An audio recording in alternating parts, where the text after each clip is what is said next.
Selamat datang di IJ Nauman Channel. Jangan lupa subscribe dan like ya.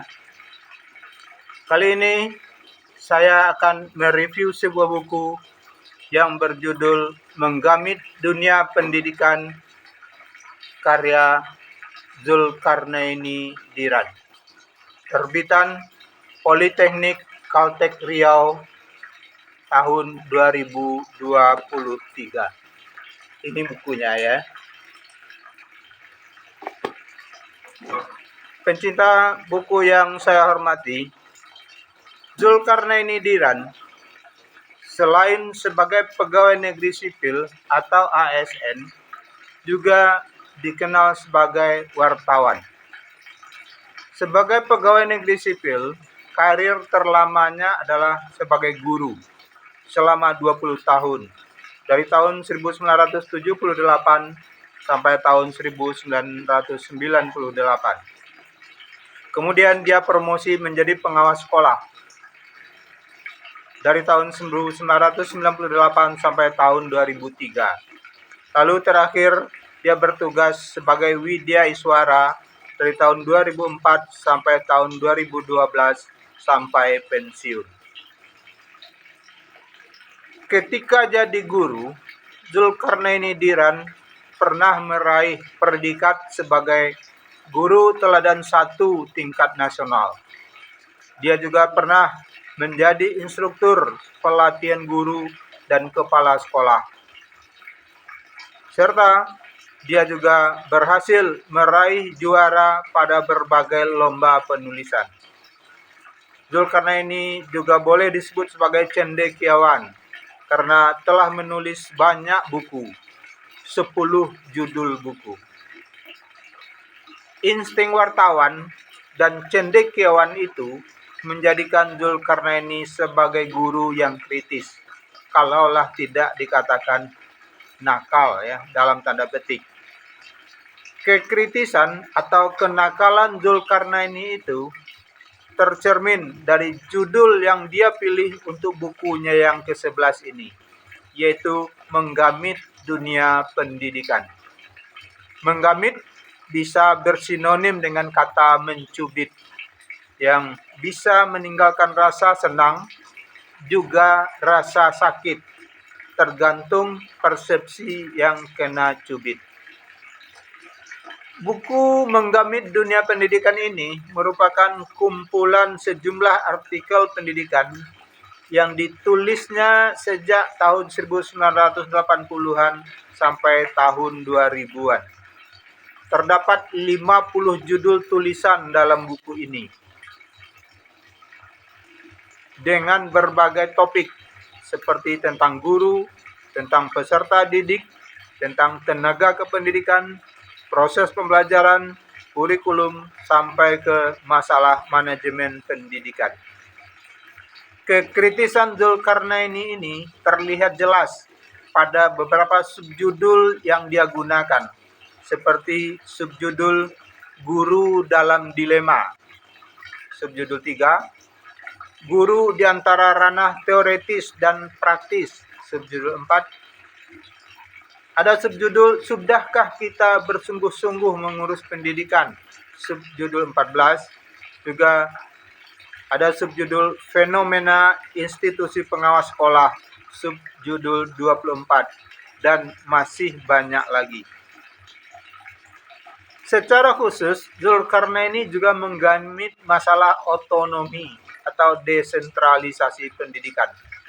Misalnya, masalah mutasi guru dan kepala sekolah, bagian 14, subjudul 14, dia menyebut bahwa masalah mutasi menjadi fenomenal sejak otonomi daerah. Mutasi yang dimulai dengan isu, lalu menimbulkan was-was di kalangan kepala sekolah dan guru. Kemudian berlanjut dengan kasak kusuk dan lobi ke pusat kekuasaan. Ini bisa kita lihat pada halaman 97. Berkaitan dengan otonomi atau desentralisasi pendidikan, pada subjudul 17 atau bagian 17, menurutnya menimbulkan dilema. Dilema utama adalah ketidakmampuan satuan pendidikan dan daerah mengembangkan dan mensupervisi kurikulum, seperti pada halaman 105. Juga ditampilkannya beberapa kekonyolan sebagai efek samping dari otonomi atau desentralisasi pendidikan pada bagian 18 yang dengan subjudul memahami dunia pendidikan. Misalnya, dia contohkan ada anggota DPRD yang mempertanyakan kontribusi pendidikan terhadap APBD. Contoh lain, ada pejabat daerah yang mengatakan indikator mutu pendidikan adalah jumlah angka kelulusan. Atau kepala daerah yang meneriakkan bahwa kotanya adalah kota pendidikan, tetapi anggaran untuk sektor pendidikan pada APBD-nya kurang dari 5%. Ini bisa kita temukan pada halaman 109 sampai halaman 116. Selain cubitan nakal, dalam buku ini juga disajikan beberapa pemikiran tentang pendidikan.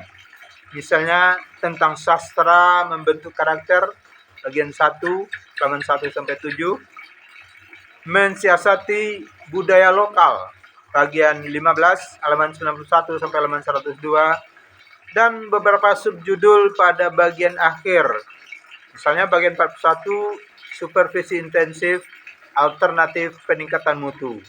Bagian 45, sekitar pembinaan guru dan pengawas sekolah.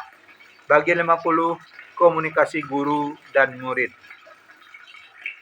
Pencinta buku yang saya hormati, sebagaimana layaknya buku yang berisi kumpulan tulisan, terutama yang ditulis pada rentangan waktu cukup lama, salah satu kelemahannya adalah materi yang dibahas sudah tidak up to date lagi. Bahkan bisa jadi materinya itu sudah kedaluarsa. Hal ini juga kita temukan dalam buku ini. Misalnya tentang ujian nasional bagian 33, tentang nilai evaluasi murni atau NEM bagian 49, dan beberapa pembahasan tentang kurikulum 2013 yang sudah diganti dengan kurikulum merdeka. Kelemahan lainnya dari buku ini adalah urutan tulisan tidak dikelompokkan berdasarkan topik tertentu, sehingga terkesan kurang sistematis. Namun, meskipun topik tersebut sudah tidak up to date lagi, minimal pembahasan dalam buku ini bisa menjadi dokumentasi tentang perkembangan dunia pendidikan. Suatu hal yang perlu kita baca dan kita pahami. Pencinta buku yang saya hormati, demikianlah review buku kita kali ini. Terima kasih saya ucapkan. Sampai jumpa pada review buku berikutnya. Salam dari saya, Indra Jaya Nauman.